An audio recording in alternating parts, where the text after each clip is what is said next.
Una vida, un santo. Benedictus, benedictus mi venit, in nomine benedictus. Hoy celebramos a San Francisco de Asís, un santo que vivió en tiempos difíciles de la Iglesia y la ayudó mucho. Renunció a su herencia dándole más importancia en su vida a los bienes espirituales que a los materiales.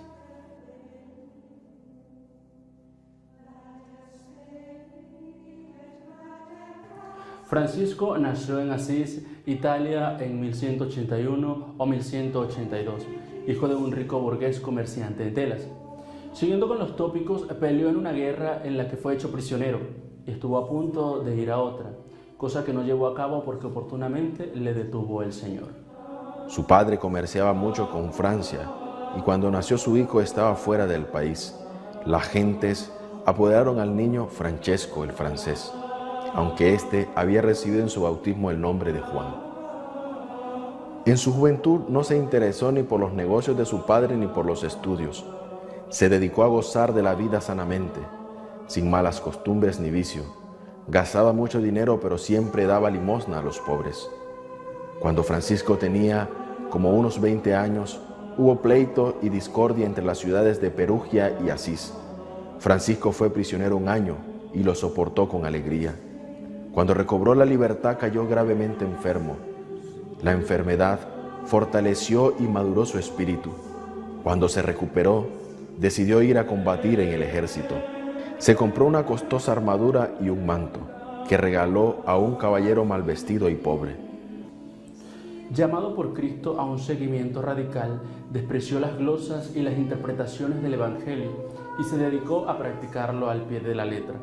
Su radicalismo le llevó no solo a cortar con su familia para abismarse en la más absoluta pobreza, sino también a dedicar su vida a la oración y la alabanza divina, tanto como al consuelo de los pobres y afligidos.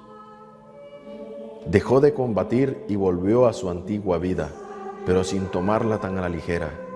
Se dedicó a la oración y después de un tiempo tuvo la inspiración de vender todos sus bienes y comprar la perla preciosa de la que hablaba el Evangelio. Se dio cuenta que la batalla espiritual empieza por la mortificación y la victoria sobre sus instintos. Un día se encontró con un leproso que pedía una limosna y le dio un beso. San Francisco tuvo muchos seguidores y algunos querían hacerse discípulos suyos. Su primer discípulo fue Bernardo de Quintavalle, que era un rico comerciante de Asís que vendió todo lo que tenía para darlo a los pobres. Su segundo discípulo fue Pedro Cataneo. San Francisco le concedió hábito a los dos en abril de 1209. Cuando ya eran 12 discípulos, San Francisco redactó una regla breve e informal que era principalmente consejos evangélicos para alcanzar la perfección. Después de varios años se autorizó por el Papa Inocencio III la regla y les dio por misión predicar la penitencia. San Francisco dio a su orden el nombre de frailes menores, ya que quería que fueran humildes. La orden creció tanto que necesitaba de una organización sistemática y de disciplina común. La orden se dividió en provincias y al frente de cada una puso a un ministro encargado del bien espiritual de los hermanos. El orden de fraile creció más allá de los Alpes y tenía misiones en España, Hungría y Alemania. En la orden había quienes querían hacer unas reformas a la regla, pero su fundador no estuvo de acuerdo con estas. San Francisco conoció en Roma a Santo Domingo, que había predicado la fe y la penitencia en el sur de Francia. En la Navidad de 1223, San Francisco construyó una especie de cueva en la que se representó el nacimiento de Cristo y se celebró la misa. En 1224 se retiró al monte Albernia y se construyó ahí una pequeña celda. La única persona que le acompañó fue el hermano León y no quiso tener visitas. Es aquí donde sucedió el milagro de los estigmas, en la cual quedaron impresas las señales de la pasión de Cristo en el cuerpo de San Francisco. A partir de entonces, llevaba las manos dentro de las mangas del hábito y llevaba medias y zapatos.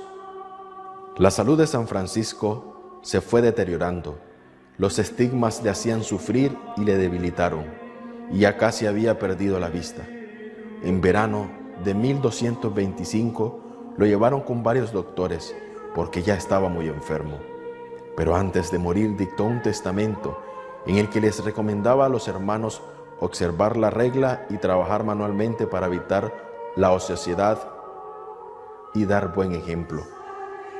Al enterarse de que le quedaba pocas semanas de vida, dijo: «Bienvenida, hermana muerte», y pidió que lo llevaran a la porciúncula. Murió el 3 de octubre de 1226, después de escuchar la pasión de Cristo según San Juan. Tenía 44 años de edad. Lo sepultaron en la iglesia de San Jorge en Asís. San Francisco nos enseña a vivir la virtud de la humildad. San Francisco tuvo un corazón alegre y humilde. Supo dejar no solo el dinero de su padre, sino que también supo aceptar la voluntad de Dios en su vida. Fue capaz de ver la grandeza de Dios y la pequeñez del hombre.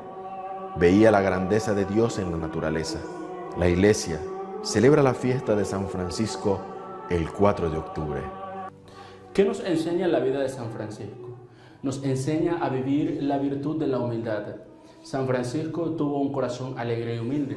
Supo dejar no solo el dinero de su padre, sino también supo aceptar la voluntad de Dios en su vida. Fue capaz de ver la grandeza de Dios y la pequeñez del hombre. Veía la grandeza de Dios en la naturaleza.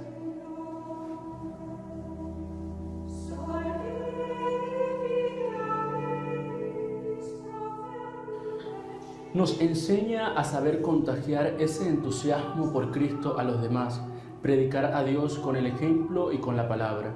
San Francisco lo hizo con Santa Clara y con sus seguidores, dando buen ejemplo de la libertad que da la pobreza.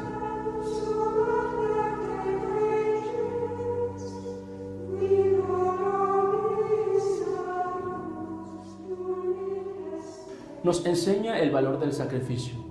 San Francisco vivió su vida ofreciendo sacrificios a Dios, a vivir cerca de Dios y no de las cosas materiales. Saber encontrar en la pobreza la alegría, ya que para amar a Dios no se necesita nada material.